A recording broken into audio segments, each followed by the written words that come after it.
ஆண்டவரும் இரட்சகருமாகிய இயேசு கிறிஸ்துவின் இனிய நாமத்தில் யாவருக்கும் அன்பின் வாழ்த்துக்களை தெரிவித்துக் கொள்கிறேன். அருமையான தேவ பிள்ளைகளே, புதிய நாள் புதிய நம்பிக்கை தின தியானத்தின் மூலமாய் இந்த நாளில் கூட உங்களை சந்திப்பதில் நான் மிகுந்த மகிழ்ச்சி அடைகிறேன். அல்லேலூயா. இன்றைக்கு கூட கர்த்தர் நமக்கு கொடுக்கிற வார்த்தை என்ன? கொலோசியர் நிருபம் 2ஆம் அதிகாரம் 6வது வசனங்களை வாசிக்க கேட்போம். ஆகையால் நீங்கள் கர்த்தராகிய கிறிஸ்து இயேசுவை ஏற்றுக்கொண்டபடியே அவருக்குள் வேர் கொண்டவர்களாகவும் அவர் மேல் கட்டப்பட்டவர்களாகவும் அவருக்குள் நடந்து கொண்டு. ஹல்லேலூயா, ஹல்லேலூயா. அப்போஸ்தலனாகிய பவுல் கொலோசியர் சபைக்கு ஒரு மிக முக்கியமான ஒரு ஆலோசனையை சொல்றார்.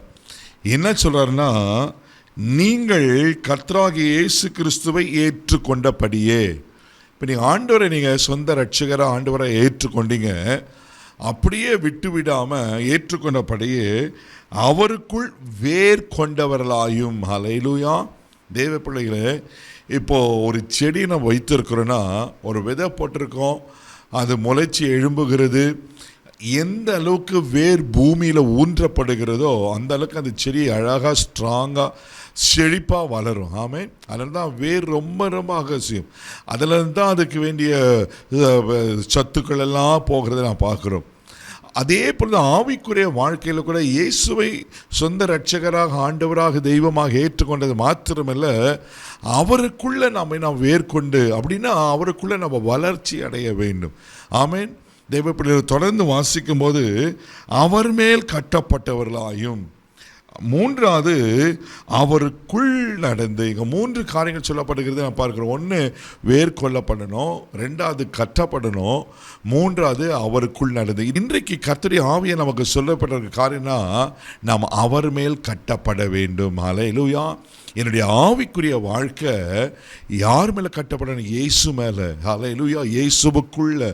இங்கே வசனம் அழகாக சொல்லப்பட்டிருக்கு, அவருக்குள் நடந்து கொண்டு, அப்படின்னு அவரை போல நடந்து கொண்டு. ஆண்டவர் சொந்த ரட்சகராக ஏற்றுக்கொண்ட நான் ஒன்று வேர்கொள்ளணும், 2வது அவர் மீது கட்டப்படணும், 3வது இப்படி வேர்கொண்டு அவர் மேல் கட்டப்படும் போது நான் அவரை போல மாறிவிடுவேன். ஹல்லேலூயா. இங்கே வசனம் தான் சொல்லப்பட்டிருக்கு, அவருக்குள் நடந்து கொண்டு. பொதுமொழி எப்படி இருக்குனாக்கா, அவரை போல நடந்து கொண்டு. ஹல்லேலூயா.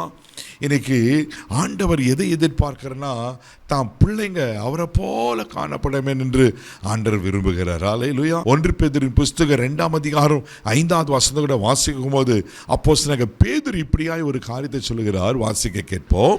ஜீவனுள்ள கற்களைப் போல ஆவிக்கேற்ற மாளிகையாகவும் இயேசு கிறிஸ்து மூலமாய் தேவனுக்கு பிரியமான ஆவிக்கேற்ற பலிகளை செலுத்தும்படிக்கு பரிசுத்த ஆசாரிப்பு கூட்டமாகவும் கட்டப்பட்டு வருகிறீர்கள்.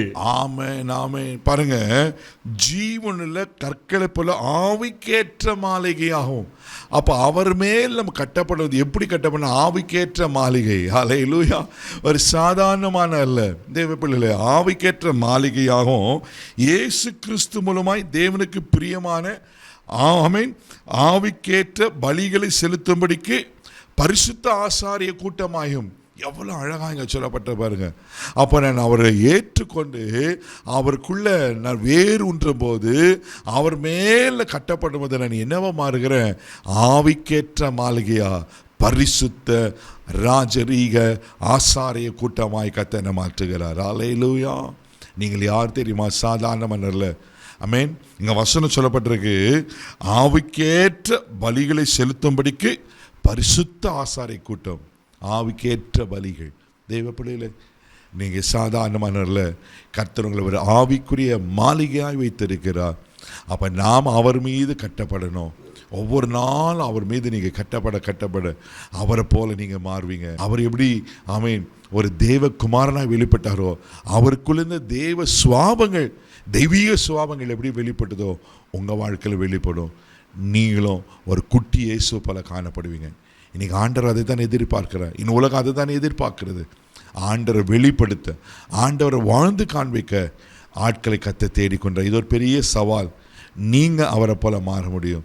ஆமென். அப்போ அவருக்குள்ள வேர் கொண்டு அவர் மேல் கட்டப்பட கர்த்தர் நம்மளுக்கு உதவி செய்வார். கண்களை மூடி நம்ம ஜெபிக்கலாம். தகப்பனே, உமக்கு நன்றி சொல்லி துதிக்கிறோம், ஸ்தோத்திரப்பா.